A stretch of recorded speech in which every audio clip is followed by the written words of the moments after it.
we got a whole bunch of water on the media desk. I know, but I need more than water. I need something that filling, that energizes me. You know what I need? A soy latte. Wait. Oh, soy latte. Where'd that come from?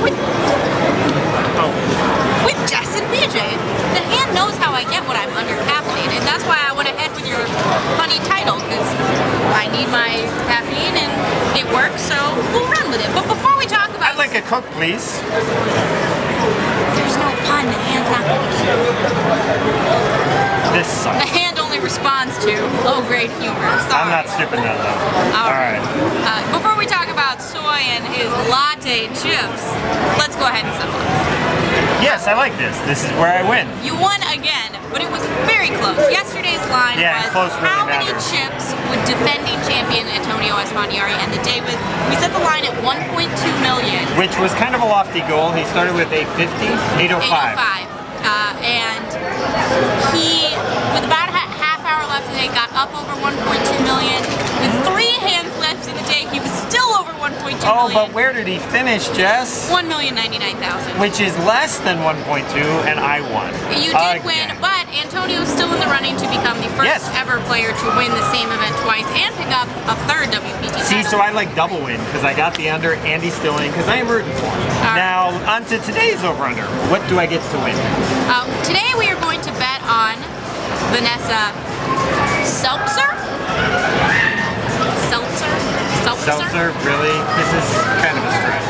Like, people don't even drink seltzer anymore. I would like to spray you with a bottle of seltzer. Anyways. That would be cool enough, I'd let you do it. Alright, we've got 13 players left. Vanessa is towards the bottom of the counts in 10th or so with below average about 870,000. Doesn't matter. Vanessa Russo finished third last year, so maybe it's a Vanessa thing. Where is she going to finish? Is she going to make the final table or miss it? Vanessa Selbst, Jess, I picked one player on day one who I wanted to pick. No, you only kind of picked it. I said you could have her for the final table draft if you locked up on day one. I named one player. That player was Vanessa Selbst. That was with hundreds of players left in the field. She's going to make it. I'm taking the under. She will make the final table. It's a lock. I feel like since they're coming back to the same seats that they were, and she seemed to finally be in a seat where she could pick up chips, I'm inclined to agree with you, but I gotta get on the board somehow, Vanessa, so I have to take over just with the hopes of saving my pride. Alright, not gonna happen. She's gonna make it. Alright, so Vanessa, a great story. Antonio, a great story. The real story of the day. Soi and all of these chips. And for a while there, also Kyle Julius. I'm sorry, did you say Kyle or did you say orange? I said Kyle. I definitely said Kyle. Although I do like an orange Julius. They are delicious. So Kyle Julius started as the chip leader. They were the two big gulps in the field. And actually for most of the day, like 3.5 out of 5 levels, they were 1, 2, and top the leaderboard. But then Soi just took off. I mean, like a rocket. It was not just a soy latte, it was a Vitor soy latte. What is a Vitor soy latte? You know, like in Starbucks, tall, grande, Vitor. Okay. See, I come from a small, medium, super size. Well, typically it's tall, grande, venti, but Vitor Suelo is still in with plenty of chips. I think he's got about 1 million, and he's got the giant tower like he had in Jacksonville again. So a little deja vu again. Way more than tall, it makes sense. Venti equals Vitor. Keep in mind too, Vitor can take the WPT Player of the Year lead with 3rd place or better in this event. So supersizing stacked compared to supersizing Vitor makes sense to me. Alright, I'll let that one slide. Soi had so many chips that he lost a 1 million chip pot to Andrew Lichtenberger and still had the chip lead by 1 million chips. Yeah, he was more than double anybody else in the field for a little while. We gave him Club WPT Player of the Day, and he told me that he just hit everything.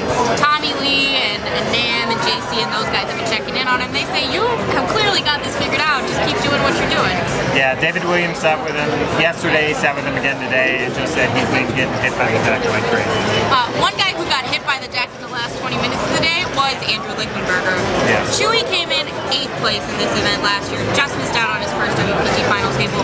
This year, he's coming into tomorrow's 2nd in chips, thanks to like a huge 20 minutes at the end of the day where he doubles through Soi win. Then he picks up a double KO, a In the double very shot, last if hand you of the will. day. Very last hand of the day, knocks out Matt Marafiotti and Blake Kelso. Both of them had Ace King in a big hand, which had Vanessa Selbst in it too. Lots of pre-flop action.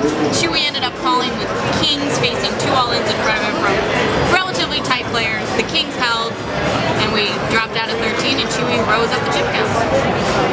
Yes. I have nothing to add to that. That's pretty much how it I don't hear happened. those. That's more delicious. But there are some than nice the Soi photos, Latte. so check the photo blog. Yes. All right. Any other highlights from the day worth hitting? Cal Julius, Soy Win, Antonio, Esfandiari, birthday boy, still. And another top Bellagio performer. And just, to reiterate, no one has ever won the same event twice, much less back-to-back. Antonio still on the road to doing it. We've got another Bellagio winner in the field too. We have David Williams, who began the day, first hand of the day, doubled up. This is at least the 3rd time I know of that he has made the final 2 tables of a Bellagio event, which is really rather an impressive feat. Most impressively when he won the Season 8 WPT World Championship. And he came about as close as we are now to winning it again. Didn't he get like 10th last year? 10th or 12th, somewhere in there. It was very close. So Antonio hoping to not go the way of David Williams when it comes to the repeat, and David hoping to make yet another WPT final table. All right, I think we've hit the big drinks and had a nice, satisfactory gulp of poker knowledge. So, That sounds disgusting.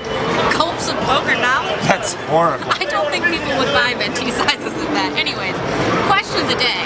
Okay. Talking about drinks. Favorite beverage? I will go first. You know I'm a coffee girl. I love my Starbucks skinny cinnamon dolce latte. That's such a girly, frilly, weird, whatever. You don't even know what it is, do you? I'm not a coffee person. All right, your favorite beverage? Coke. No, BJ, like not just a drink, like your special kind of beverage. Cherry Coke. No, like, something you're gonna spend a couple bucks on and really enjoy because it's special. It's that special. Cherry Coke in a glass bottle. They're very hard to find. I've seen them maybe once every 2 or 3 years. How am I gonna get this to happen? Aha! Favorite made to order beverage. Cherry Coke from a fountain.